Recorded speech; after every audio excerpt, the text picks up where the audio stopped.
Hello, I'm Buzz Luttrell, and joining me in the studio today are four people with a great deal of media experience. They are here to discuss how you can make the most out of an interview with a reporter. Now, this program is intended as an overview of some basic guidelines and techniques on how to deal with the media. And it's for those of you who are attending an event such as Deck World and just might be asked the occasional question by a reporter. It is not intended as a substitute for Digital's intensive media training program. I'd like to welcome Digital's Corporate Public Relations Manager, Dallas Kirk, U.S. Deck World Manager, Bob Carty, former reporter Julie Brown, currently working in digital public relations for Low End Systems, and media trainer Don Cunningham from Burson Marsteller, a public relations consulting firm. And we also have a taped conversation that we'll be showing you a little bit later with someone who's had a lot of success in dealing with the press, Digital Vice President Bill Johnson. We hope that by the end of this program, you'll have a better understanding of how reporters do their job and a few pointers on how to present your marketing messages more effectively. Now, Dallas, to get us started, why are good, effective media relations important to Digital? Well, I think they're especially important today because of the need for us to talk to our clients on a business-to-business relationship. In the past, we have had great success talking to our customers at a technical level, and we need now to expand that conversation at the business-to-business level, and the media is a very effective device for us to use to have those conversations, in a sense. Okay, the corporate guidelines on who talks to the media say, and I quote, all requests for information about the company and its employees received from newspapers, television, radio, industry publications, magazines, and local community officials must be directed to public relations. How does that process actually work? Well, we have a public relations person in each of the business units, and there's about 40 or so of those in the company today. We'd like those people to be the frontline contact with the media to help manage the situations. They will not act as the owner of all the information, but they're there to help the people who have the right answers to reporters' questions, give it effectively and straightforwardly. Okay, Julie Brown, I understand that there are four basic ways that stories about digital are developed in all likelihood. What are those categories? The categories that I use to describe them are proactive, reactive, special events or special projects, and product announcements. Now, proactive is when we initiate the action and we contact an editor about a storyline that we'd like them to pick up, or just to build the relationships in general so that they will call us back when they're working on a story. Now, reactive is when they call us after we've built these relationships and have a particular story that they're working on, or if we're responding to an editorial calendar that the publication has produced. Special projects include everything from an article written by an engineer that we submit for publication with their name on, and Digital Equipment Corporation, or Deck World. As big as Deck World? As big as Deck World. And product announcements? Can be anything from a press release to a major event at the World Trade Center. Speaking of major events, Bob Carty sitting there, Deck World is huge, we all know that, but we also know that there are controlled press conferences to disseminate information about Deck World. What happens after the press conference and reporters start asking the people who are standing around? Sure.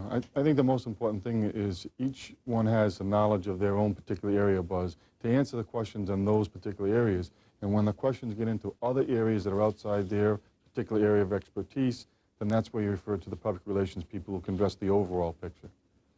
Okay, and Don Cunningham, get you involved in this conversation. I know it's very important to be prepared for the tough question.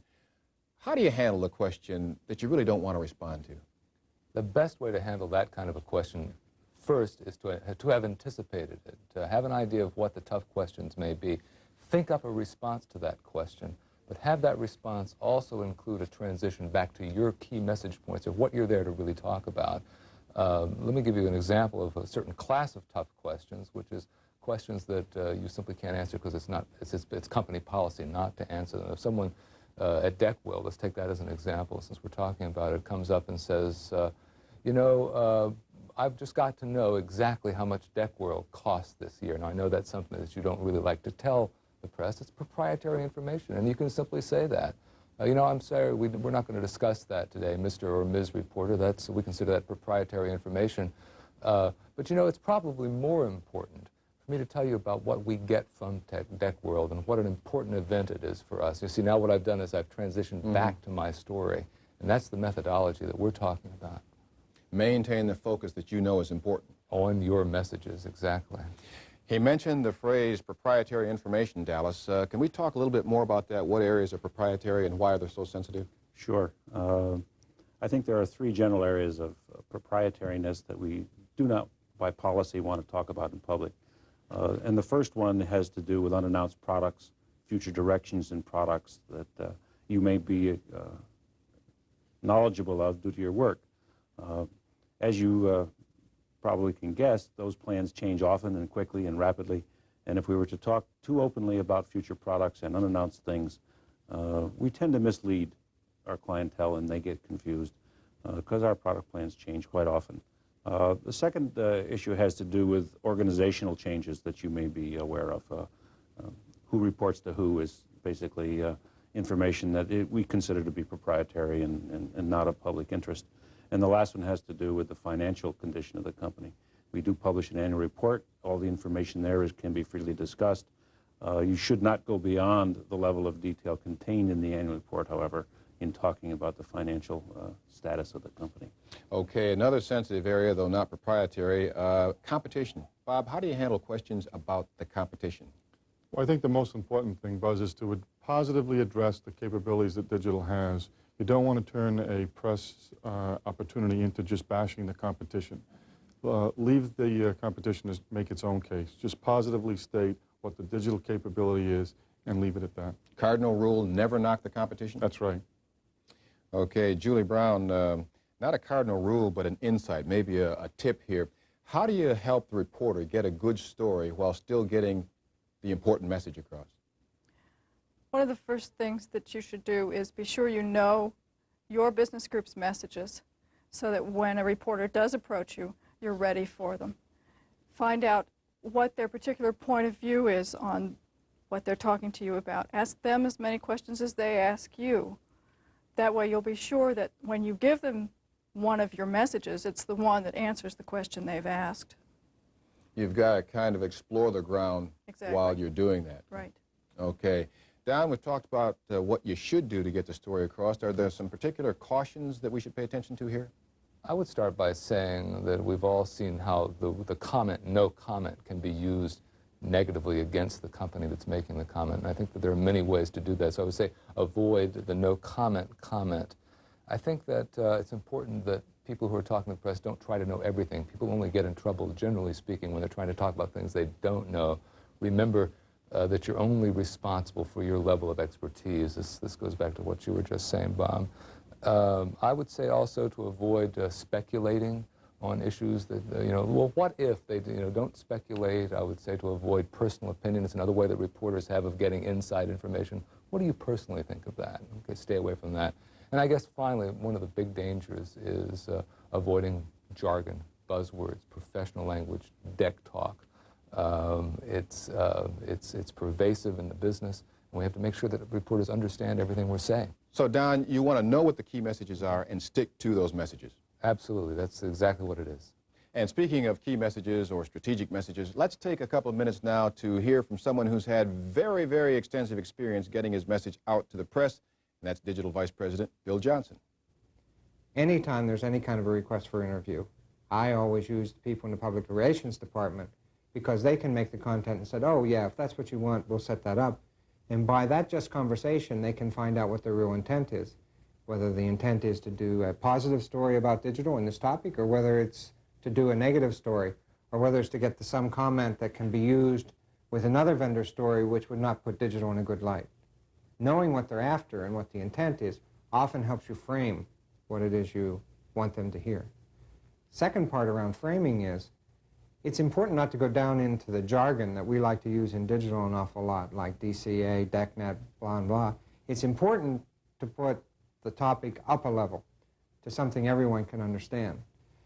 And finally, the last thing that I would say is that you want to have in mind what the message is, or what the headline is, or what the content is of what you've had in the interview you would like the person to really write. Now, if you don't know what that is, then how could you possibly expect the interviewer or the writer or the editor to know what it is really ought to go in there. Certainly if you never said it, then they have to piece it together. So I always like to make sure that if there's something that I want, I have it in the body of the interview, and I just state it. And I don't state it once, I state it 2 times or 3 times.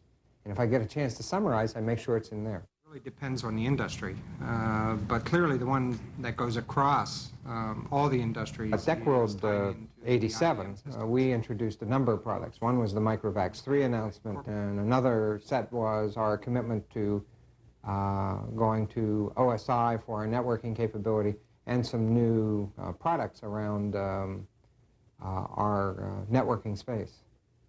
Now, one of the things we clearly wanted to do was position digital. Certainly in the Microvax space, that we were really in the low-cost, high-power workstation marketplace. Second of all, that we had a compatible set of systems from desktop to data center. And third, in the networking space, what we wanted was we wanted them to know we made a commitment around OSI. We're following up on that commitment this year. We are clearly the leader. We're going to maintain being the leader. And here's a set of products that are coming out which show you, our customers, and you, the reporters, that we really do mean this and we're committed to it. I believe if you walked away from Deckworld and you read the publications and you saw what was printed, those messages came across over and over and over again. You should know what it is you want to get across, and you should make sure you get it across.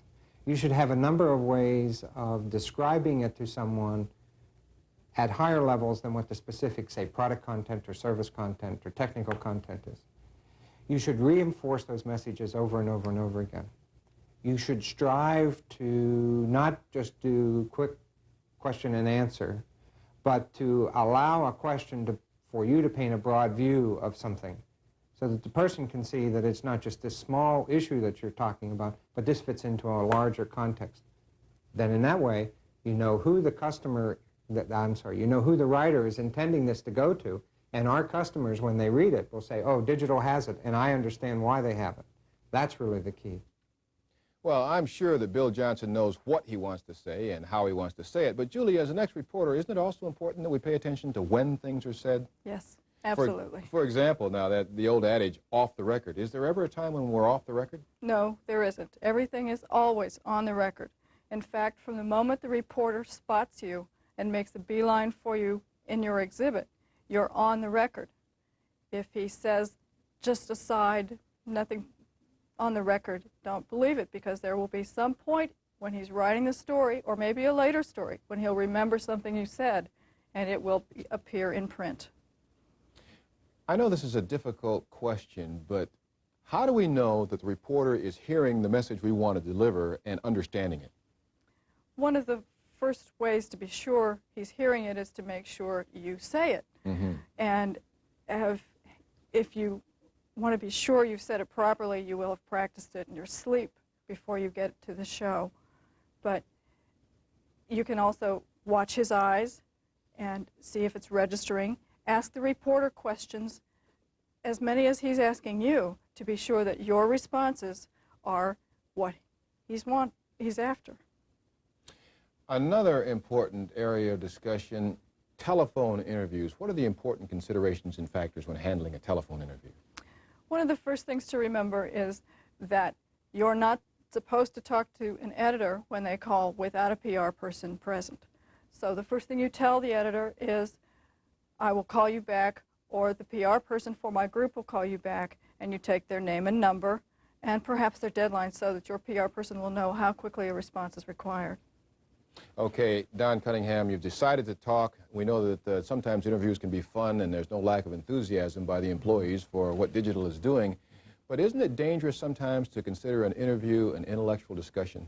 I think it's very dangerous. What happens in an intellectual discussion is we air all the issues. We air the positives, we air the negatives, we talk about the gray areas, and in fact, that's not what we're there to do. We can't trust the reporter to take that big grab bag of subject matter, go off and write just the positive, perfect story that we want them to write. That's why we have to make sure that the interview is, instead of an intellectual discussion, an opportunity to get some very specific messages that we've all been talking about across and through a reporter, not even to the reporter, but through the reporter and out to some very specific audiences. That's the opportunity we're trying to knock down. Okay, Dallas, those are important tips and guidelines for dealing with the media in this country, but what about around the world? Are the rules the same in Europe and GIA? Basically, they are. The thing you need to pay attention to when you're abroad is the local cultures. You have things that are appropriate when you're in France that may not be appropriate in the U.S. If you're a Frenchman dealing with a French reporter in France, then you understand the culture and perfectly free and encouraged to use the culture appropriately. But I think the press across the world is basically the same in terms of the job that they have to do. So the kind of things we've been talking about here, just done in the local culture, is the appropriate way to handle it. And again, use the public relations resources here in the company to make sure that you know where you're going. Exactly right. Right. In the closing moments of this program, let me get a thought from each of you, something you'd like our viewers out there to take away from this conversation, something they should always remember in an interview situation. Bob Carty? Buzz, I think the most important thing is to relax and to be yourself and deliver your messages. Don't create an artificial environment, just relax and be yourself. And Julie? One of the ways that they can relax and be themselves, as Bob said, is to really know their messages well. Study them a little bit before they go to the trade show and be enthusiastic when they deliver them. The old Scout motto, be prepared. Yes. Don Cunningham? Outside of preparation, I think in the process of the interview, begin to realize that the strength is not in the question, the strength is in the answer, as I would always reemphasize. They can begin to take some control. And Dallas, to wrap it up? Well, I would suggest don't be afraid of the situation. The PR folks that have been here today have tried to put things in perspective so that you can be relaxed and be yourself, as we said. And I would encourage you to use those people during the interview situation whenever you can. Okay, that wraps it up. Dallas, Bob, Julie, and Don, and also Bill Johnson out there who took time to make that tape segment for us. Thank you each and every one for taking the time to share your thoughts with us today on this subject. And for you out there watching the program, we certainly hope that all of you have a better understanding now of how to get effective results when you are the subject of a media interview. Now, if you still have questions, call the Digital Public Relations Office that serves your organization. For Digital's Media Communications Group, I'm Buzz Luckville.